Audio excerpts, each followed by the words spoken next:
Hello, citizens of the world. We are anonymous.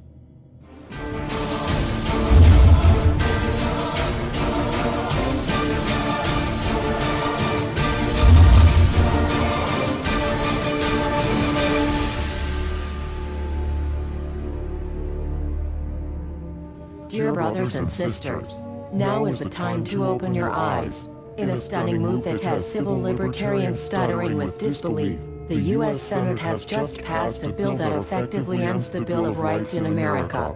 The National Defense Authorization Act is being called the most traitorous act ever witnessed in the Senate, and the language of the bill is cleverly designed to make you think it doesn't apply to Americans. But toward the end of the bill, it essentially says it can apply to Americans if we want it to. Bill summary and status. 112th Congress, 2011 to 2012, S. 1867. Latest title, National Defense Authorization Act 4. This bill, passed late last night in a 93-7 vote, declares the entire USA to be a battleground upon which U.S. military forces can operate with impunity, overriding posse comitatus and granting the military the unchecked power to arrest, detain, interrogate and even assassinate U.S. citizens with impunity. Even Wired magazine was outraged at this bill, reporting, Senate wants the military to lock you up without trial. The detention mandate to use indefinite military detention in terrorism cases isn't limited to foreigners. It's confusing, because two different sections of the bill seem to contradict each other. But in the judgment of the University of Texas Robert Chesney, a nonpartisan authority on military detention, U.S. citizens are included in the grant of detention authority. The passage of this law is nothing less than an outright declaration of war against the American people by the military-connected power league. If this is signed into law, it will shred the remaining tenets of the Bill of Rights and unleash upon America a total military dictatorship, complete with secret arrests, secret prisons, unlawful interrogations, indefinite detainment without ever being charged with a crime, the torture of Americans and even the legitimate assassination of U.S. citizens right here on American soil. If you have not yet woken up to the reality of the police state we've been warning you about, I hope you realize we are fast running out of time.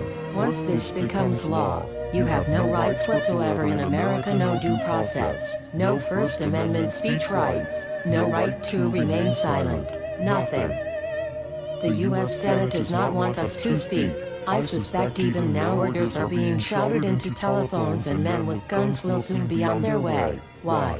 Because while the truncheon may be used in lieu of conversation, words will always retain their power.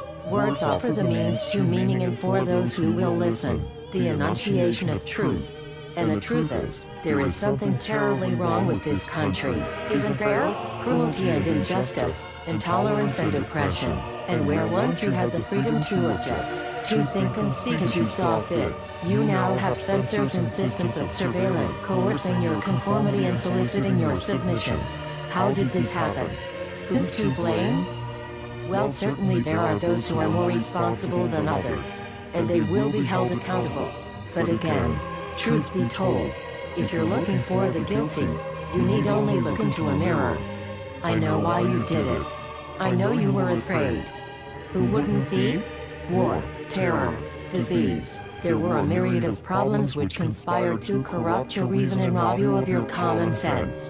Fear got the best of you, and in your panic, you turned to the now president in command, Barack Obama. He promised you order. He promised you peace.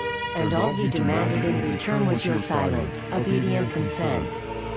More than 400 years ago, a great citizen wished to embed the 5th of November forever in our memory. His hope was to remind the world that fairness, justice, and freedom are more than words, they are perspectives.